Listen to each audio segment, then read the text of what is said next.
नांदणी superfast news. घटना तुमची, बातमी आमची. राज्यातील पुरोहितांचा डेटा गोळा करण्यात येणार. राज्यात प्रत्येक जिल्ह्यात परशुराम भवन उभारणार. परशुराम आर्थिक विकास महामंडळाचे अध्यक्ष आशिष दामले यांची माहिती. गोखले इन्स्टिट्यूट ब्राह्मण समाजातील पुरोहितांचा डेटा गोळा करणार असून त्यांना महामंडळ कर्ज देण्यासाठी प्रयत्नशील आहे. ब्राह्मण समाजाला मजबूत करण्यासाठी राज्यात प्रत्येक जिल्ह्यात परशुराम भवन उभारण्यात येणार असून या भवनात नोकरी, व्यवसाय तसेच UPSC MPSC साठी आवश्यक गोष्टी उभारण्यात येणार असल्याची माहिती परशुराम आर्थिक विकास महामंडळाचे अध्यक्ष आशिष दामले यांनी दिली. कराड येथे अखिल भारतीय ब्राह्मण महासंघाची विभागीय बैठक पार पडली.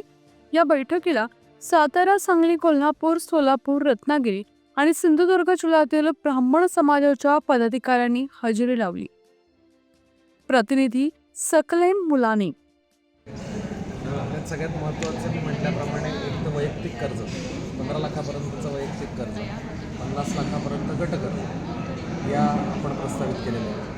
दुसरं शिक्षणाच्या दृष्टीने आपण देशामध्ये 10 लाखापर्यंतचं लोन आणि व्याजपत्र आणि परदेशी शिक्षणासाठी 20 लाखापर्यंत हे प्रस्तावित केलेलं आहे. त्याचबरोबर आपण जे महिला बचत गट आहे, जे ब्राह्मण अनेक अशा विकल महिला आहेत, काही महिला आहेत, महिलांचे बचत गट आहेत जे छोटे छोटे उद्योग करतात. कॅन्डल बनवणं असेल, अगरबत्ती असेल, पापड बनवणं असेल, तर ह्यांना आपण 20 लाखापर्यंतचं अर्थसहाय्य करण्याचं प्रस्तावित केलं.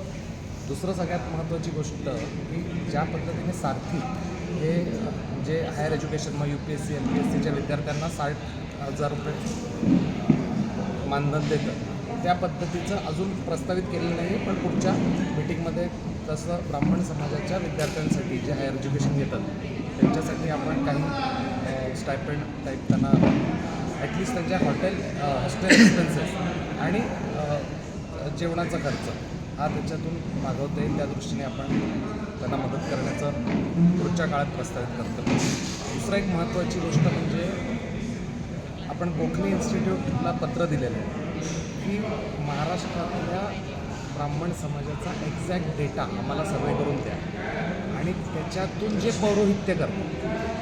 आता आपण संपूर्ण महाराष्ट्रात फिरत असताना एक लक्षात येईल की पौरोहित्य जे आहे त्याचे किंवा जे पौरोहित्य करतात त्यांना काहीच मिळत नाही, त्यांना लोनही मिळत नाही.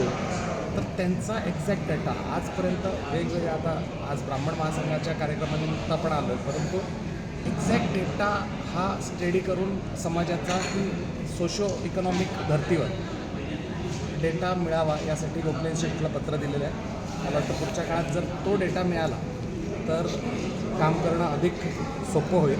आणि जे पौरोहित्य करतात त्यांच्यासाठी 1 वर्षाचा आपण जर गव्हर्नमेंट कोर्स डेव्हलप करू शकलो आणि त्यांना गव्हर्नमेंटचं सर्टिफिकेट मिळालं तर सिम्बॉयसिसमध्ये ऑलरेडी टेम्पल मॅनेजमेंट नावाचा कोर्स सुरू झालेला आहे.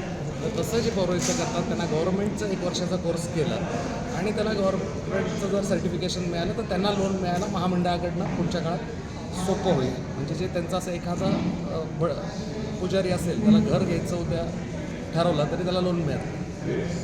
तर असे जे पौरोहित्य करतात त्यांच्यासाठी तो दिलासा मिळेल. आपल्या हक्काचं रोखठोक भूमिका मांडणारं आपलं न्यूज चॅनल नांदणी सुपरफास्ट न्यूज. घटना तुमची, बातमी आमची.